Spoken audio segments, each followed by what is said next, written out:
I'm Craig Kenneth, a relationship coach and a psychotherapist. Every relationship is different, and every breakup is different. Work with me, and you'll get professional help on your situation. Just click on the link in the description below, or go to my website, askcraig.net.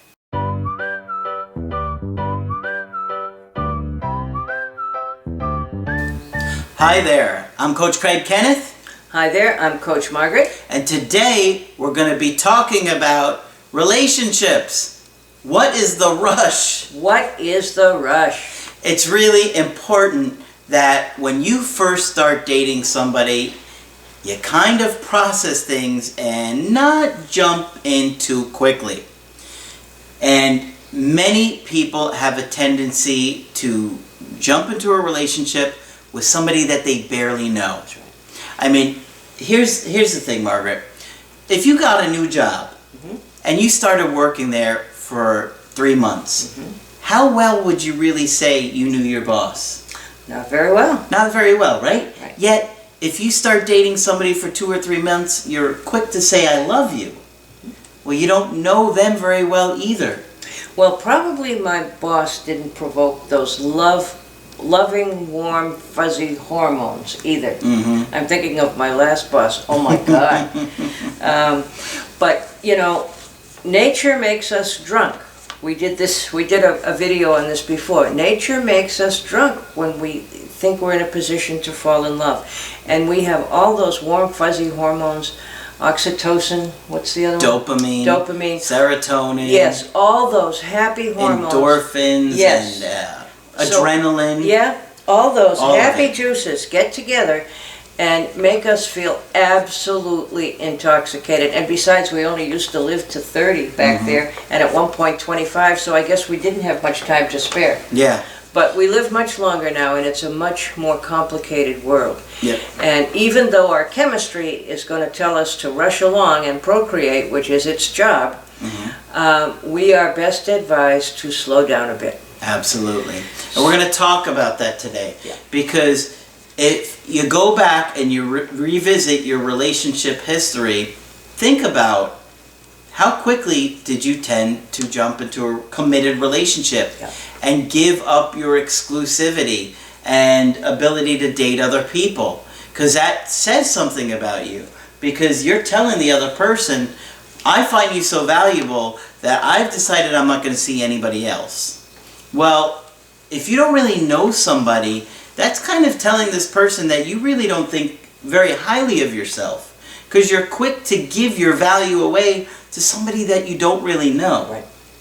And chances are that if you are doing that, or you've had a history of doing that, you probably have an insecure attachment style. Yes. Now, even avoidance will rush into relationships. Yes. And that can confuse people because you think, well, they're avoidant. Well, they also have those overwhelming feelings of lust and all of those unmet needs as well. Lust, infatuation, all those hormones and things that absolutely blind us. And then you so often hear, and we felt like God wanted us to be together, or we never would have met in that really strange way, and we both like the same kind of tea, and nobody on earth likes the same kind of tea, and on it goes. There are always little signs, and it's totally intoxicating. And I have found that avoidance, in my experience, tend to be very strong sexually. They come on very strong, and they are quick to want to get into a relationship with you too. Yeah. And for the anxious person, that's like, oh, yay! Yeah. You don't know he's going to be avoidant in the next stage of your relationship. Yeah. Okay. It's unhealthy. We are acting unhealthy because we don't know what like a more safe, secure love feels like, and we're so quick to be afraid that this person will leave us or we'll never find somebody like that again that we want to lock them down. And if we're a normal human being, hardwired to attach and hardwired to have abandonment fears, it's very easy to want to hold on to this person that you feel so good about right away. Absolutely. Is it a good idea? No. Is there anything logical about the early stages of love? No. No. No. Okay.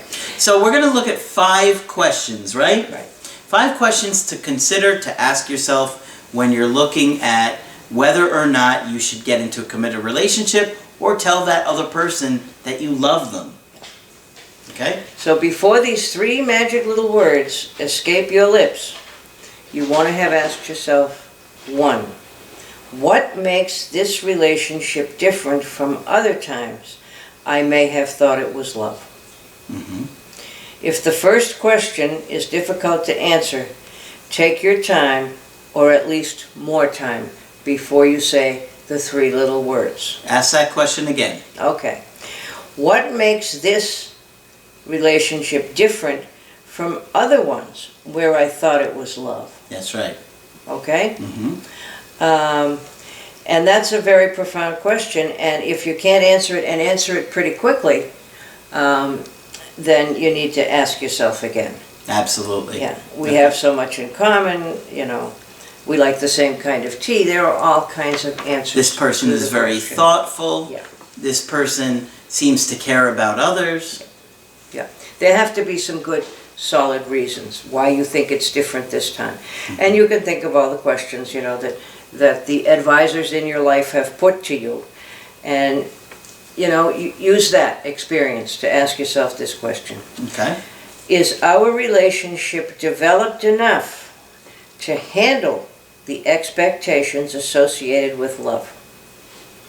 Once you say I love you, you are making a huge commitment of time and care in your relationship before sharing your feelings.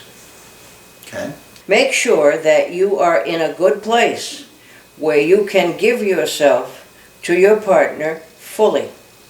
Okay? Okay. So the second question is our relationship At a developed place. enough to handle the expectations associated with love? Right.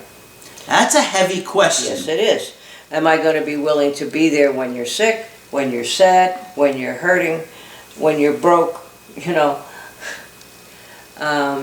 when you're weary? Mm-hmm. It's interesting because we just kind of call everything love. Right. When really early on it's lust. Yep. More than anything. And infatuation, because we all have fantasies, and you know, you look. Your partner's the most wonderful person in the world, and of course he or she can fulfill your fantasies. Mm-hmm. Yeah. Telling your partner you love him or her, only to realize later that you aren't ready or willing to act like it, and it will not end well. So be sure you can mean it. Absolutely. Okay. It's a major commitment. And if you really stop to think about it, over a lifetime, you may be infatuated with many people, you might even love them a little, but to really love somebody, it's not going to be that many people. You know how they say you can count your true friends on one hand. The people you really love, you're lucky if you're involved half your hand. Mm-hmm. Yeah? Okay? How will I feel if they are not ready to say it back? So you got to think about that. You really have to think about How are that. you going to feel if you tell somebody, I love you, and they're like, whoa, I have a really good time with you, but... Yeah. Yeah. Expressing these feelings for someone puts you in a super vulnerable position. And it could If I very say that. easily scare the other person. Sure. And it puts you in a vulnerable position because you've now given them the power to kind of devastate you if they can't say they feel the same way. Mm-hmm. Okay? Yeah. Take yourself through how you would respond if your partner isn't ready to return this sentiment. Yeah. If the thought of them not reciprocating would be devastating to you, then it would be a good idea to hold off a bit. And let them say it first. Yeah, I was going to say, under any circumstances, let them say it first. Mm-hmm. Yeah. But in that rush of oxytocin is the warm, fuzzy fear hormone that makes mothers love children. Okay, it's very powerful. Yeah. So you might feel like saying it before it's really a good time to do that. Okay. And they're saying, don't say it lightly. Don't say it when you don't mean it. Yeah. I think people do that all the time. I think they do too. And then I hear, but he said he loved me, and then when I needed him, he wasn't there. She said she loved me, but when I was sick, she didn't come. All right? Yeah. Is it possible that your feelings are more along the lines of infatuation? You'll fulfill all my fantasies, or lust? Yeah. You know, this That's a person is big one to think sexually about. attractive, and that has its own set of hormones to make it even worse. Mm-hmm. Yeah? Lust and infatuation can sometimes feel unbelievably like love. Oh, yeah. Yeah. Like Tom Cruise at Oprah's. Yes, right. Yeah. Can you easily think of several tangible things you love about this person and their personality and why? And I will often say to people, what makes you so crazy about this person? And sometimes there's a long pause and almost no answer. Then what are you doing? Okay? These things should be completely unrelated to the surface level stuff. Like, he's handsome and he has money. Mm-hmm. Or she's gorgeous. And the old song that said, and plus, you have a brand new car. Right? Mm-hmm. All right? Okay. Now here's the really hardest one. Have I been 100% honest with this person? Whoa! Yeah. There's a really You big better one. think about that one. Yeah, you better. Have you been 100% honest with this person? Honesty Not and many of you can probably say you have, right? Hiding little things here and there. Yeah. Oh, I didn't really finish paying off those student loans. Mm-hmm. Yeah. Honesty and trust are the two most important aspects of a truly loving relationship. And that's on a grown-up level. And I think part of that is being honest with yourself too. Absolutely. Which is why it's the hardest question. Because I think a lot of people aren't honest with themselves. That's right. If you have kept anything back, then this could be a sign that honesty and trust are not yet fully there. Saying I love you while simultaneously hiding things might mean that you're not being 100% honest with yourself either, as you just said. Yep. And I just gave some examples, threw in some examples here. I've been married before. Oh, did I forget to mention that? And people do that. Yes, they do. Oh, I didn't tell you I was married? Yeah. Oh, yeah. Yeah, no. No, And- you didn't. And that I pay child support every month, and that's going to affect our financial life, until the kids are 18. I'm kind of pretty far in debt, but I'm working on it.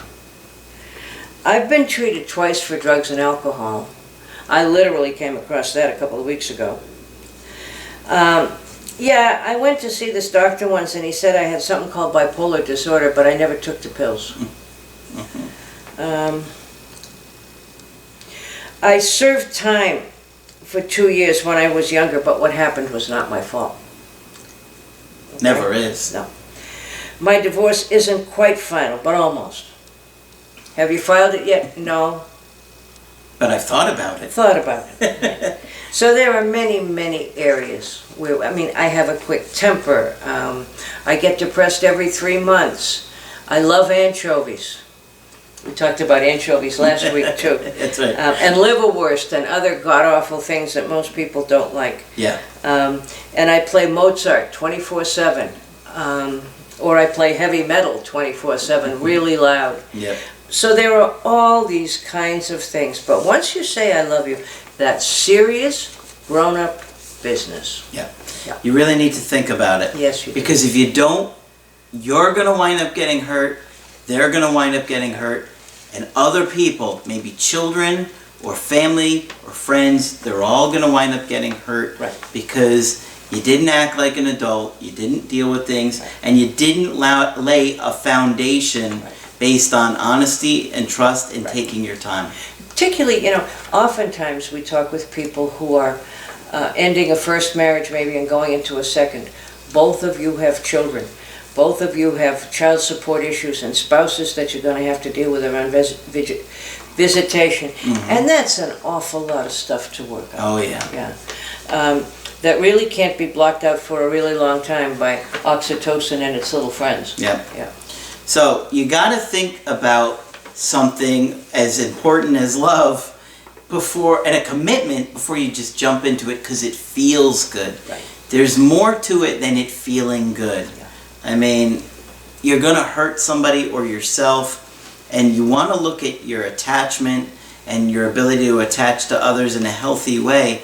And if you see that you rush into relationships, say to yourself, I got to take this slower, and I got to get to know this person, because if you do, the relationship's going to be a lot more likely to last if you do it healthy from the get-go. Absolutely, and built on a solid foundation of honesty.